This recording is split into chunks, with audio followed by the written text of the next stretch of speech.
5장 17절입니다. 구약성경 18페이지에 기록이 되어 있습니다. 창세기 15장 17절 말씀, 구약성경 18페이지에 기록이 되어 있습니다. 우리 한 절이기 때문에 한 목소리로 우리가 함께 읽도록 하겠습니다. 해가 져서 어두울 때에 연기 나는 화로가 보이며 타는 횃불이 쪼갠 고기 사이로 지나더라. 아멘. 할렐루야. 오늘 창세기 15장 17절 말씀으로 홀로 이루겠다라는 제목으로 함께 오늘 말씀을 나누고자 합니다. 성경은 처음부터 끝까지 언약의 책입니다. 창세기부터 요한계시록의 마지막 장까지 하나님의 약속들, 하나님의 언약으로 가득 차 있는 책입니다. 그래서 우리는 구약을 옛 언약, 신약을 새 언약이라고 부릅니다. 사람들은 그런데 때로는 약속과 언약을 같은 것으로 생각을 합니다. 뭔가 조금 비슷하긴 하지만 사실은 약속과 언약은 다른 개념입니다. 사람과 사람이 하는 것을 약속이라고 하죠. 하지만 언약은 그것을 넘어서서 하나님과 사람이 맺는 것을 언약이라고 합니다. 더 쉽게 말하면 창조주 하나님과 우리 피조물들이 관계를 맺는 것을 우리는 언약이라고 이야기를 합니다. 그래서 언약에 대해서 이야기하는 것은 굉장히 방대합니다. 그래서 오늘 이 시간에 그 모든 것을 다룰 수는 없고 오늘 창세기 본문에 나오는 이 언약에 대해서 함께 횃불 언약에 대해서 잠시 살펴보도록 하겠습니다. 그런데 언약에 대해서 우리가 접근하고 알아야 될 것이 있습니다. 전제해야 될 것이 있다는 거죠. 무엇이냐면 하나님께서 우리와 언약을 맺으신다고 해서 우리가 하나님과 언약을 맺을 만큼 우월한 존재가 아니라는 거예요.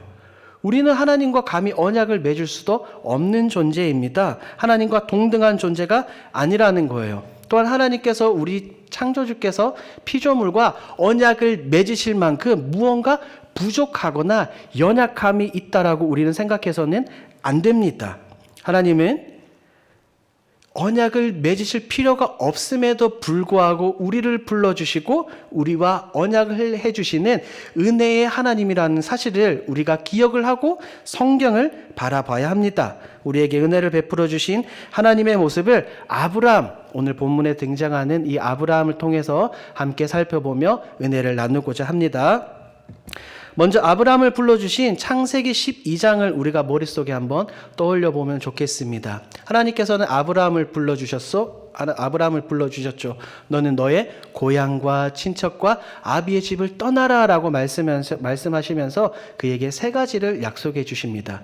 땅을 약속해 주시고 자손을 약속해 주시고 복, 너 자체가 복이 될 거야 라고 하나님께서 분명히 약속을 해 주셨습니다. 그래서 우리가 성경을 계속해서 보다 보면 12장에서 하나님이 아브라함에게 말씀하신 그 모든 것이 그대로 점진적으로 점차 이루어진다는 것을 볼 수 있습니다.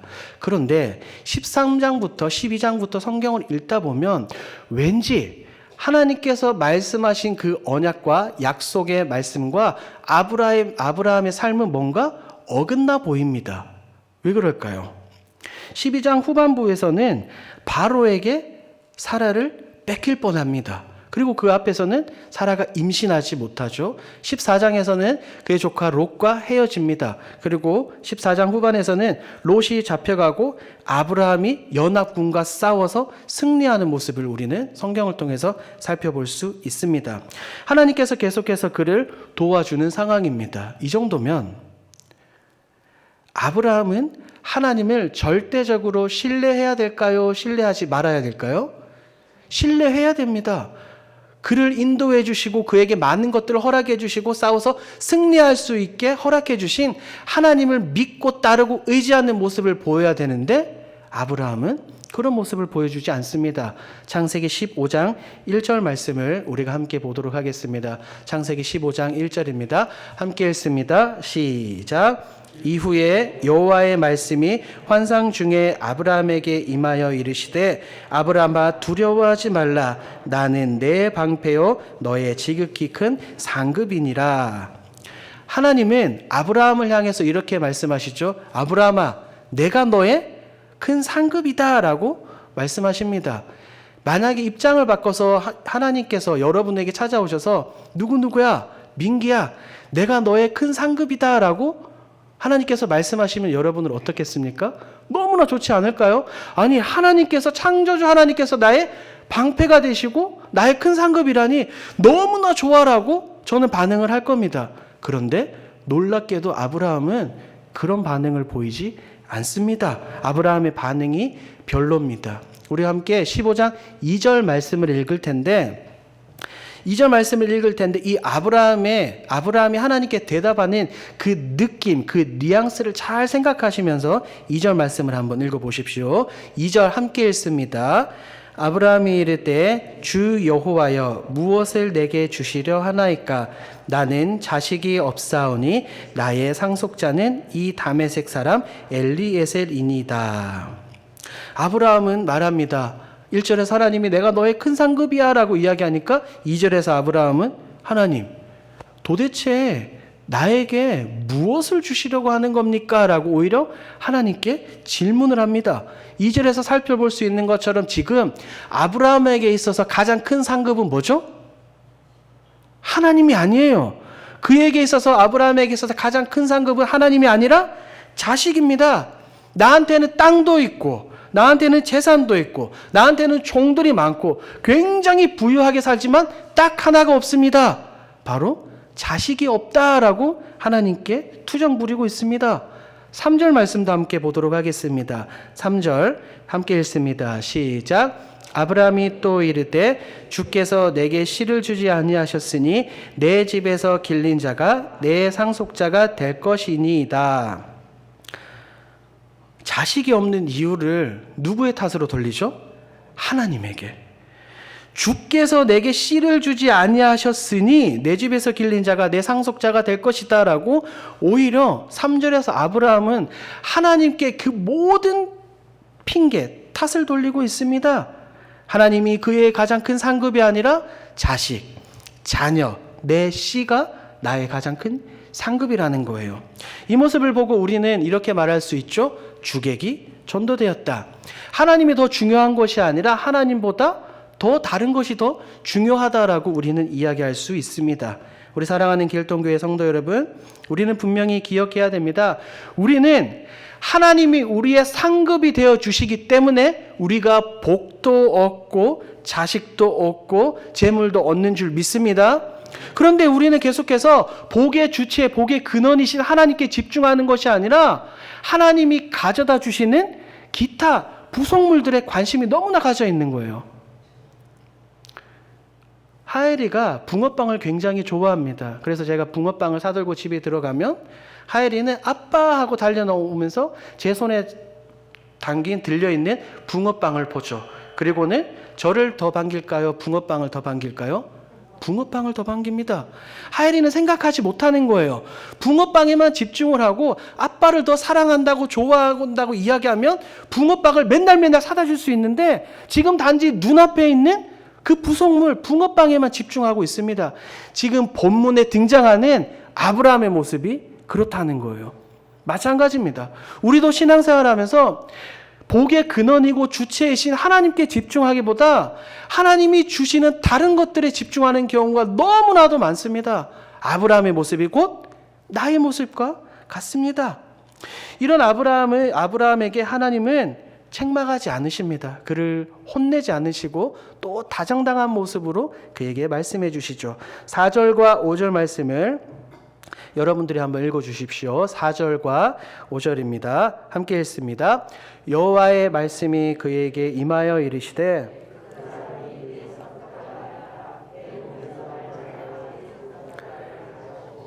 그를 이끌고 밖으로 나가 이르시되 하늘을 우러러 뭇 별을 셀 수 있나 보라.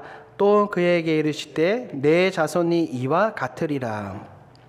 지금 2절과 3절에서 하나님에게 툴툴거리고 빈정거리는 아브라함에게 하나님은 다정다감하게 말씀하시죠. 그를 달래주십니다. 그리고 막 우리가 부모가 아이를 어르고 달래듯이 아브라함을 데리고 밖으로 나아가십니다. 그리고 저 하늘의 밤하늘에 별을 보면서 아브라함아 저 하늘의 별을 봐. 너의 자손이 이렇게 많아질 거야 라고 하나님은 그렇게 말씀해 주시죠. 제가 일전에 청년들을 데리고 한 5년 정도 계속해서 캄보디아 단기 선교를 갔습니다. 이제 도시에 간 것이 아니라 시골 지역 갔는데 전기가 거의 없어요. 그래서 랜턴으로 생활을 했는데 그 랜턴을 끄면 그 주위에 어둠이 짙게 깔리는 겁니다. 빛이 없으니까 무엇이 잘 보일까요? 하늘의 별. 상상해 보십시오. 이게 뭐라고 표현해야 될지는 모르겠는데 저 밤하늘에 별이 너무나 많은 겁니다. 제가 이걸 너무나 보고 감격해서 이것을 카메라로 담고 싶어 사진을 찍었는데 안 나와요. 제 눈으로, 제 머릿속으로, 제 마음속에만 그려져 있습니다. 아브라함에게 하나님은 지금 그렇게 약속해 주시는 거예요. 아브라함아, 저 하늘의 별을 봐. 은하수를 봐. 저렇게 많은 별처럼 너의 자손이 많아질 거야 라고 하나님이 분명하게 말씀해 주셨습니다. 그리고 이어서 6절을 보도록 하겠습니다. 6절을 함께 읽도록 하겠습니다. 아브라함이 여호와를 믿으니 여호와께서 이를 그의 의로 여기시고. 아멘. 믿음이 없던 아브라함을 믿음의 자리로 이끌고 가시는 하나님입니다. 우리 하나님이 바로 이런 분입니다. 아들이 없다며 징징거리고 때로는 투정하고 불평, 불만을 터뜨립니다. 하나님은 나의 상급이 아닙니다. 내 상급은 내 자식입니다. 라고 말하는 아브라함을 믿음의 자리로 이끌고 가시고 믿음을 부여해 주시고 그 믿음을 보고 의롭다 여기시는 하나님입니다. 이처럼 믿음은 곧 하나님의 선물인 줄 믿습니다. 그렇기 때문에 우리 믿음의 선배 사도 바울은 에베소서 2장에서 이렇게 말하고 있죠. 에베소서 2장 8절과 9절 말씀 함께 읽도록 합니다. 너희는 그 은혜에 의하여 믿음으로 말미암아 구원을 받았으니 이것은 너희에게서 난 것이 아니요 하나님의 선물이라. 행위에서 난 것이 아니니 이는 누구든지 자랑하지 못하게 함이라. 이렇게 하나님께서는 믿음이 없던 아브라함을 믿음의 아버지로, 믿음의 조상의 그 자리로 이끌고 가는 모습을 볼 수 있습니다. 이어서 7절 말씀도 함께 나누도록 하겠습니다. 7절 말씀 함께 읽도록 하겠습니다. 또 그에게 이르시되 나는 이 땅을 내게 주어 소유를 삼게 하려고 너를 갈대아인의 우르에서 이끌어낸 여호와니라. 12장에서 아까 말씀드렸죠. 하나님은 아브라함에게 세 가지를 약속하셨어요.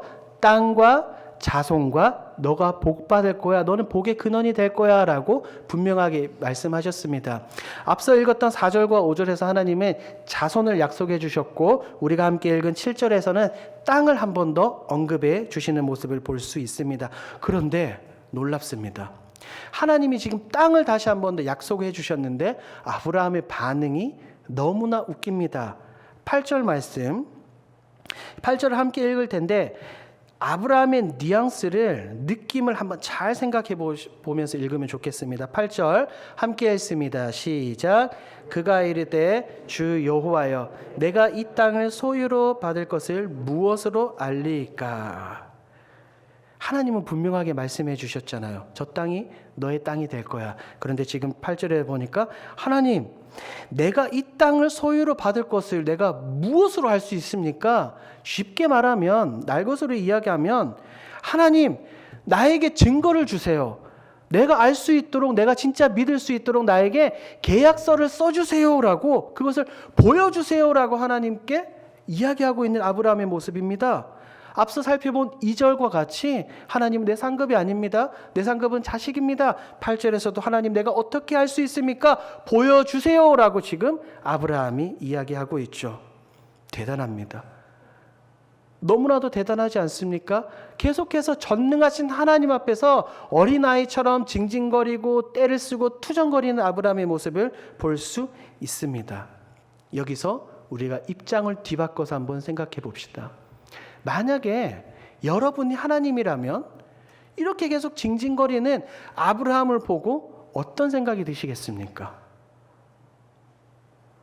와, 너무한 거 아니야? 내가 이렇게 이야기해주고 내가 지금 이 자리까지 이끌어주고 내가 너에게 그렇게 약속해주고 이것으로 말하고 보여주기도 하고 증거를 막 대라고 해서 내가 보여줬는데 와, 이래도 나를 못 믿네? 이래도 나를 못 믿는 거 아니야? 만약에 제가 하나님이라면 아브라함의 모습을 보면서 너무나 답답했을 겁니다. 답답한 것을 넘어서 그를 혼낼 것 같습니다.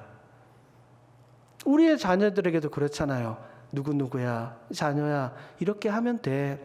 그런데 아니야, 이렇게 하면 돼. 아니에요, 이렇게 하면 돼. 그러면 우리는 어떻게 합니까? 화를 내죠.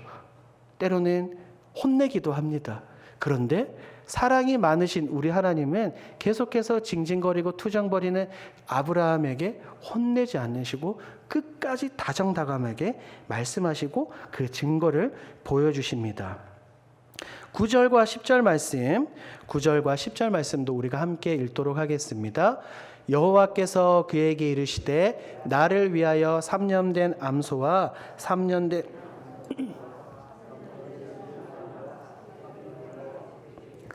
가져올지니라. 아브라함이 그 모든 것을 가졌다가 그 중간을 쪼개고 그 쪼갠 것을 마주 대하여 놓고 그 새는 쪼개지 아니하였으며. 8절에서 이야기했죠. 아브라함이 하나님 내게 증거를 보여주세요 라고 이야기하니까 하나님이 그래 알았어, 내가 너에게 증거를 보여줄게, 이 짐승 가져와 라고 말씀하시는 것이 9절과 10절입니다. 그리고는 앞서 말씀하신 그 땅을 주시겠다는 그 약속이 어떻게 성취될 건지, 너의 자녀들이 후대 애굽에 내려갔다가 몇백 년 만에 다시 올라올 거야, 결국 그 땅을 가지게 될 거야 라고 하나님께서 13절에서 16절까지 말씀해 주십니다. 그리고 나서 우리가 함께 읽었던 본문이죠. 15장 17절 말씀을 함께 보도록 하겠습니다. 15장 17절 힘차게 읽도록 합니다. 해가 져서 어두울 때에 연기 나는 화로가 보이며 타는 횃불이 쪼갠 고기 사이로 지나더라.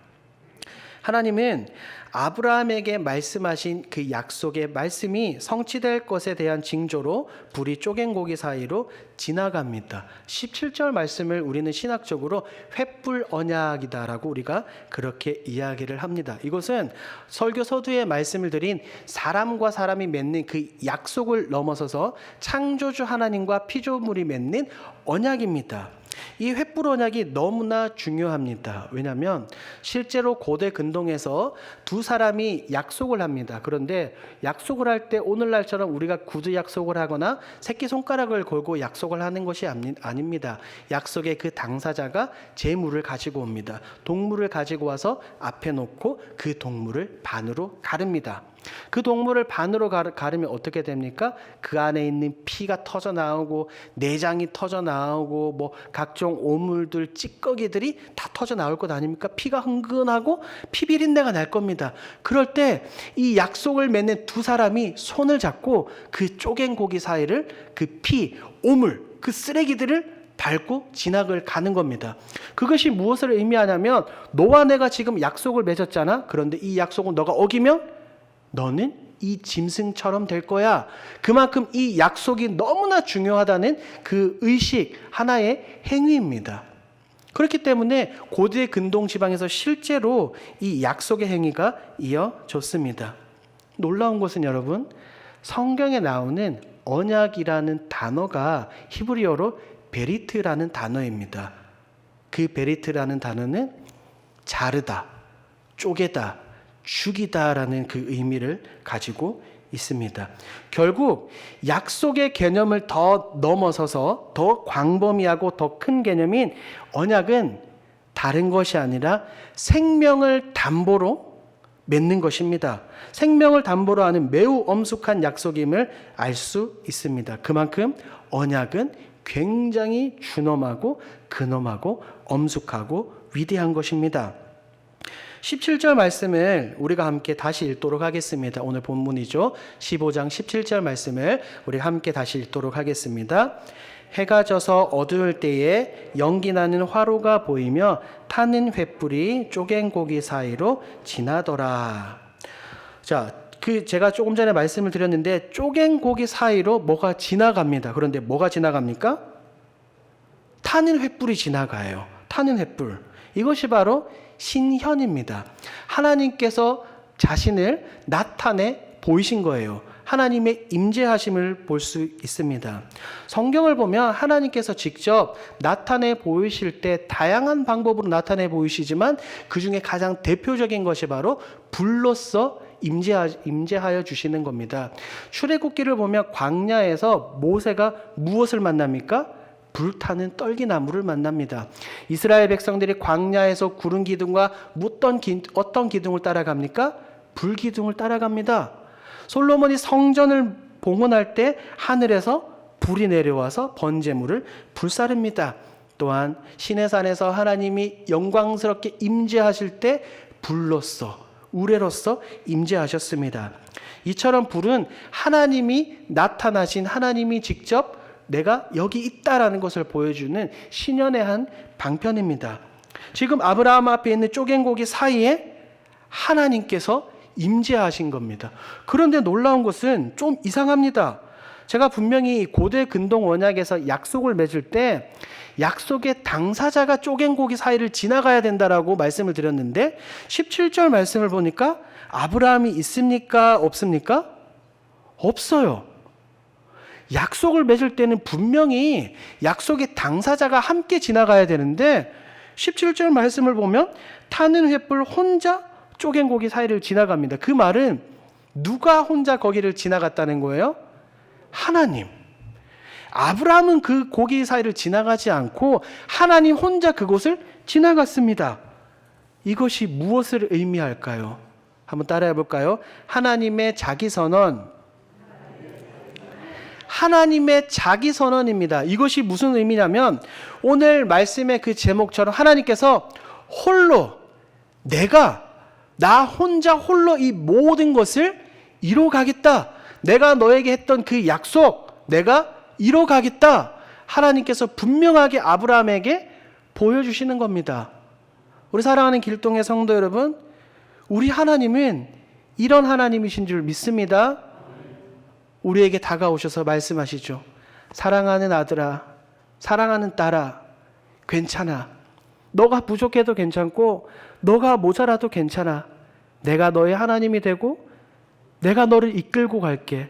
너의 어떠함과 상관없이 너와 했던 그 약속을 내가 홀로 이뤄줄게. 하나님께서 날마다 이렇게 우리에게 언약하시는 줄 믿습니다. 우리의 어떠함과 상관없이 홀로 이루어 가시는 그 신실한 언약의 하나님을 믿고 따르기를 주님의 이름으로 축복합니다. 횃불 언약의 재물을 한번 살펴보겠습니다. 우리 9절 말씀을 함께 읽도록 하겠습니다. 창세기 15장 9절 말씀 함께 읽습니다. 여호와께서 그에게 이르시되 나를 위하여 3년 된 암소와 3년 된 암염소와 3년 된 수량과 산 비둘기와 집 비둘기 새끼를 가져올지니라. 횃불 언약이 지금 그 언약의 제물이 예표하고 있는 것이 있습니다. 그것이 바로 누구일까요? 우리 주 예수 그리스도입니다. 하나님은 우리에게 말씀하신 그 언약을 이루시기 위해서 실제로 예수님을 어떻게 하셨습니까? 십자가에서 죽이셨습니다. 언약을 지키시기 위해 예수님을 십자가에서 죽이셨습니다. 본문에 나오는 이 3년된 고기들이 갈기갈기 찢긴 것처럼 예수님도 십자가 위에서 몸이 찢기셨죠. 가시 면류관을 쓰시고 창으로 찌르심을 당하고 물과 피를 쏟으시고 십자가 위에서 죽으셨습니다. 하나님이 말씀하신 이 언약이 성취되기 위해서는 반드시 이 고기가 쪼개진 것처럼 예수님이 죽으셔야 했습니다. 이 모든 것은 하나님의 전적인 은혜로 우리에게 주어졌기 때문에 이것을 우리는 은혜 언약이다라고 부릅니다. 한번 따라해 볼까요? 은혜 언약. 우리의 어떤 공로나 어떤 수고, 노력 없이 하나님께서 우리에게 거저 베풀어 주시기 때문에 이것을 우리는 은혜 언약이라고 부릅니다. 우리 사랑하는 길동의 성도 여러분, 오늘 말씀의 결론을 맺도록 하겠습니다.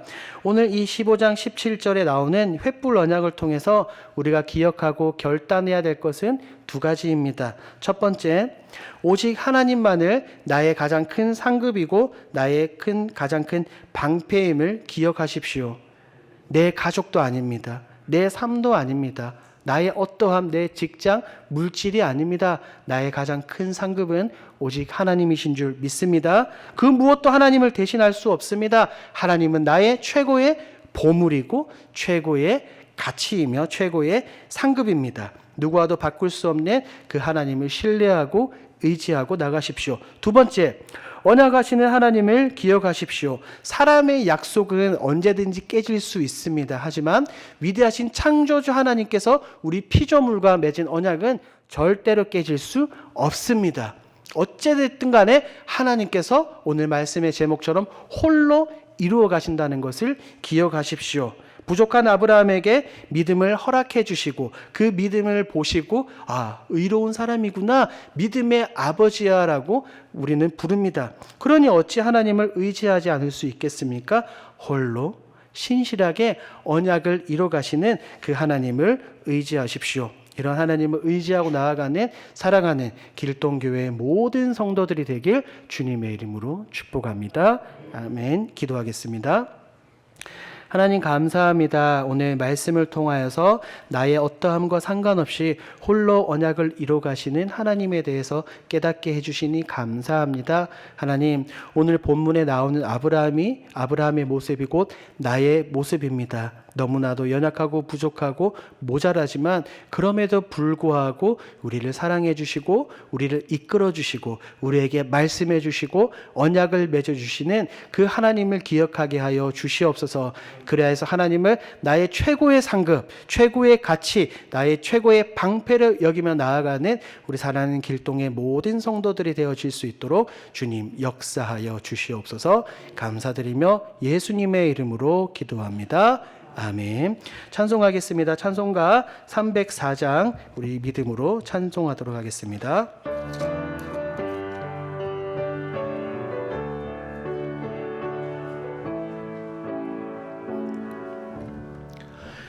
크신 하나님의 사랑 말로 다 형용 못하네. 저 높고 높은 별을 넘어 이 낮고 낮은 땅 위에 죄범한 영혼 구하려 그 아들 보내사 화목제물 삼으시고 죄 용서하셨네. 하나님 크신 사랑은 증량다 못하네. 영원히 변치 않는 사랑 성도여 찬양하세. 괴로운 시절 지나가고 땅 위에 영화 쇠할 때 주 믿지 않던 영혼들